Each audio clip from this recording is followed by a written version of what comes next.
آموزگاران مکتب تحصیلات عمومی شماره 13 در ناحیه واسه طی 2 ماه اخیر معاش کارشان را دریافت نکردند. اما مقامات شعبه معارف ناحیه واسه میگویند مشکلی دریافت معاش آموزگاران در مکتب‌های ناحیه چندان جدی نیست. ممکن یگون مکتب ماه اکتبرش معاشند که سپتامبر 100% ما کفالت میدم همه گرفتگیان. مثلا معاشند پرابلم ها نیستند. کتابخانه مکتب شماره 13 در ناحیه واسه در یک واگن فعالیت دارد. قبلا این واگن خانه آموزگاران بود. تا سالهای نزدیک خوانندگان این مکتب در صنفخانه‌های صدموی تحصیل می‌کردند که حالا نیز آن بناها در حدود مکتب پایبرجاست.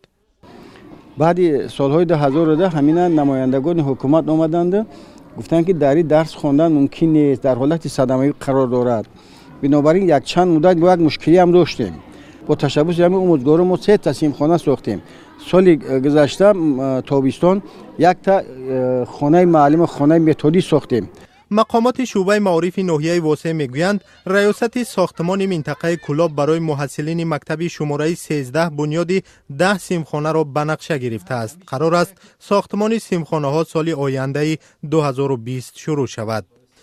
مکتب تحصیلات عمومی شماره 13 در ناحیه واسه سال 1955 بنیاد شده، حالا 40 آموزگار به 610 خواننده تعلیم می‌دهند.